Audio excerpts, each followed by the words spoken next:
الله علیه وسلم د بیبیانو حجرې جوړول هغوی ته د اوسېدو مکانات جوړول. کله چې نبی کریم صلی الله علیه وسلم د مسجد نبوي د تعمیر نه فارغ شو نو د ازواج مطهراتو د پاره مکانات شروع کړل او حسب ضرورت به کوټې جوړولې. فی الحال دوا کوټې تیار کړې، یو د سعودي بنت زمعی د پاره او دویمه د حضرت عائشہ رضی الله تعالی عنها د پاره. جمعات سره خوا کې د حارثه ابن نعمان انصاری کورونو چې د رسول الله صلی الله علیه وسلم په ضرورت شو هغه به ورته کور پرې خودم هبه به که هدیتن به ورکه تر دې چې هغه ټول مکانات نبی کریم صلی الله علیه وسلم ته هدیه کړل. د رسول الله صلی الله علیه وسلم د بیبیانو دا حجرې د ولید ابن عبد الملک بادشاہ تر زمانه پورې موجود وي. کله چې هغه بادشاہ شه هغه حکم وکړ چې دا ټول حجرې د مسجد نبوي کې شامل شي. چې کله د ولید ابن عبد الملک دا حکم مدینه منوره ته راورسېده د مدینه منوره خلکو شور او واویلا جوړ کړه چې د نبی کریم صلی الله علیه وسلم هغه نخې ختمیږي. ابو امامه سهل ابن حنیف فرمای کاش چې هغه حجرې مقشان موجودې وي څنګه چې نبی کریم صلی الله علیه وسلم پکې ژوند کاوه.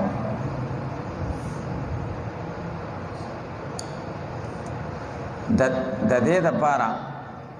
چې خلکو دا لیدلي وو چې د کم پیغمبر په لاسونو کې الله جل شانه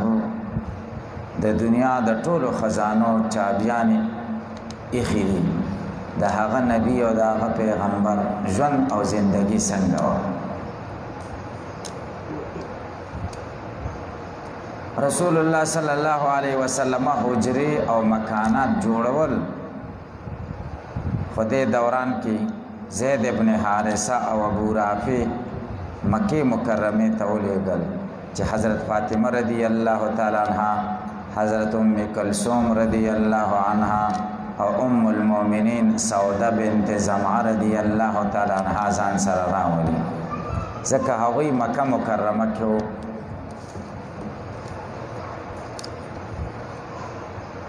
ابو بکر صدیق رضی الله تعالی عنہ عبد الله ابن ابو بکر ولېږه د دې لپاره چې حضرت عائشہ رضی الله تعالی عنها او حضرت اسماء رضی الله تعالی عنها او ام رومان چې د ابو بکر صدیق رضی الله تعالی عنہ بیبي وا او عبدالرحمن ابن ابي بکر چې د ابو بکر زوی او دا ځان سره مدینه منوره ته راوړل. زید ابن حارثه ټول مدینه منوره ته راورسول. کله چې د نبی کریم صلی الله علیه وسلم اهل او عیال د مکې نه مدینه منوره ته راورسول، دی وخت کې رسول الله صلی الله علیه وسلم د ابو ایوب انصاری رضی الله تعالی عنہ د کور نه خپل مکانات ته منتقل شوی. جمعه اول نبی کریم صلی الله علیه وسلم جوړ کړ او مکانات یې وروسته جوړ کړل. په جمعات کې بیا د صحابه په وخت کې د خلفای راشدینو په وخت کې توسیعات شوي دي مختلف. ابو بکر صدیق رضی الله تعالی عنہ په زمانه خلافت کې مسجد نبوي کې اضافه واله نه دی شوی، صرف کمستنه بچې زړه شوه هغه به یې لرې کړه او د هغې په ځای به بله د کجوري تنه ولګوله، دا بستن و. حضرت عمر رضی الله تعالی عنہ په 18 هجری کال کې د قبله طرف ته او مغرب طرف ته مسجد نبوي کې توسعه وکړه او شرقي جانب پرې خود ځکه د نبی کریم صلی الله علیه وسلم د ازواج مطهرات کوټې موجودې وي. حضرت عمر رضی الله عنه جمعات کې توسعه وکړه خو د مسجد نبوي اصل چې څنګه شان د نبی کریم صلی الله علیه وسلم زمانہ کې او هيئت هغه کې تغییر او تبديل ونکړ مکه شان ساده ته کچا خختو او بره په د کجورو شاخونه او ستنه د کجورو د تنونه وي حضرت عثمان رضی الله تعالی عنہ چې کله خلیفہ شو هغه په خپل عهد خلافت کې مسجد نبوي کې زیاته توسعه وکړه او د کچا خختو په ځای باندې د خيستا منقش او قانونا مسجد نبوي جوړ او قیمتي ګټې پکې ولګولې او د هندستان نه قیمتي لرګي راغوښتي د هغې کاریګري پکې وکړه ستنې پکې د خيستا او قیمتي لرګو جوړ کړې او دروازې حضرت عثمان رضی الله تعالی عنہ چې کله دا اراده وکړه چې د مسجد نبوي تعمیر او توسعه وکړي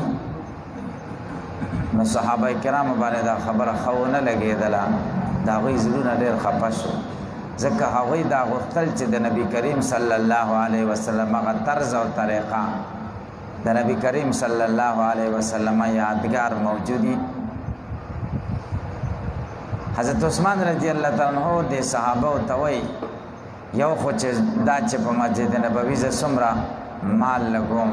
دا ز ذاتی لګوم د بیت المال نه به یو روپۍ هم نه لې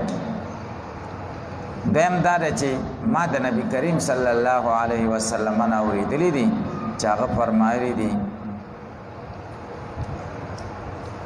من بنا لله مسجدا يبتغي به وجه الله له مثله فی الجنه چې څوک د الله د پاره جمعه جوړ کی او د الله رضا طلب کوي الله به د قشان کور ورکی جنت کې نو زما د اخوخه د چې کور مم خيسته جنت کې نو ځکه جمعه خيسته کوم او شری مسله هم دا ده کم ځکه چې آبادیان او د خلکو کورونه کچا او ساده نو کو جمعه کچا او ساده ونو خیر ده او کم ځکه چې خلک کورونه خيسته جوړ کی ډېر خرچي پیو کی پاخي جوړ کی بیا جمعه کچا ساتل خندي جمعه بم بیا پخای ولی ځکه د علاقې د اوسیدونکو یا د بهر د میلمنو په ذهنونو کې د جمعه توهین یا سپکاوی رانشي چې دا څنګه کچا ده نو د عثمان رضی الله تعالی عنہ په زمانه کې پراخي ډېر شوی او فتوحات ډېر شوی او مالداري ډېر و خلکو کورونه هم برابر کړیو نو د داو وختل چې جمعه هم برابر کی او خيسته جوړ کی ربیع الاول کې عثمان رضی الله تعالی عنہ ربیع الاول 9 هجری کې د جمعه په کار شروع کړه او 13 هجری محرم په میاشت کې کار سر ته ورسېږي یعنی د مسجد نبوي تعمیر چې د عثمان رضی الله تعالی عنہ زمانہ کې کم شوی لسو میاشتو کې سر ته ورسېد امام مالک رحمه الله فرمایي چې کله حضرت عثمان رضی الله تعالی عنہ مسجد نبوي تعمیر شروع کو نو کعب الاحبار ویل چې خدایا د جمعه کار سر ته مرسه چاته تاسو کدا ولی وای دا ځکه چې د جمعه مسجد نبوي کار سر ته ورسیږي نو بیا به د اسمان نه یو فتنه نازلېږي او په امت کې به اختلاف جوړي د کعب الاحبار دا خبره بیا رښتیا شوه مسجد نبوي کار چې ختم شنو فتنې جوړې شوې عثمان رضی الله تعالی عنہ باندې باغیانو بغاوت وکړو امت کې یو لویه فتنه جوړه شوه بالاخره حضرت عثمان رضی الله تعالی عنہ شهید شو مسجد نبوي سره د جنازې ځای ابو سعید خدری رضی الله تعالی عنہ فرمایي چې کله به نبی کریم صلی الله علیه وسلم مکه مدینه منوره ته هجرت وکړ نو چې مم کې به کم سړی مړ شو رسول الله صلی الله علیه وسلم به خبر کا هغه براغه د جنازې منځ به وکړو دعا به ورته وکړه او چې مړ به دفن شنو راتبه نبی کریم صلی الله علیه وسلم ډیر وخت به ولګېده.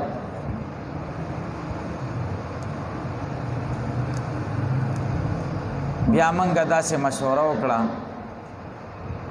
چې په دې کې خو نبی کریم صلی الله علیه وسلم ته ډیر تکلیف رسی. داسې وکړو چې څوک به زموږ نه وفات شو نو د نبی کریم صلی الله علیه وسلم د کورونو مخې له میدان و هغې ته به م ویوړو. نبی کریم صلی الله علیه وسلم به م خبر کړ. هغه به جنازه وکړه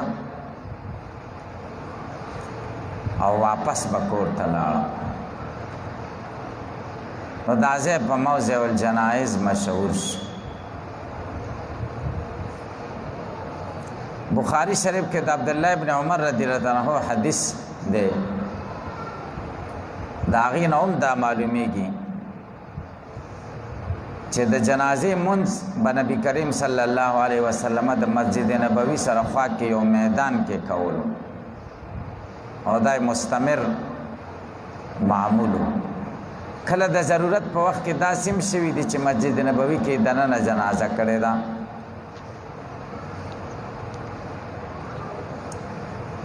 خو همیشنه معمول دا و چې د مسجد نه به بهر د جنازې منځ کوم. دې وجې نه د امام ابو حنیفه رحمه الله او د امام مالک رحمه الله مذهب دا دی چې په مسجد کې د جنازې منځ کول مکروه دي. او امام شافعي رحمه الله مسجد کې د جنازې منځ جایز ګڼي.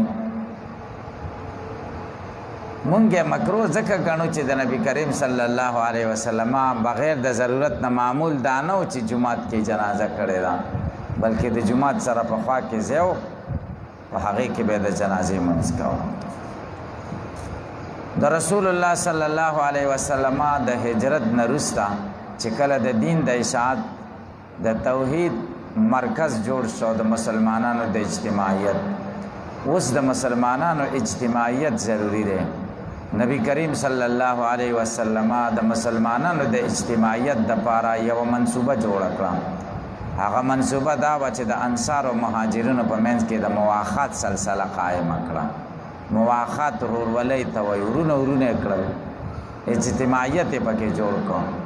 تر دې چې یو د بل نه اجنبیت محسوس نه کړي.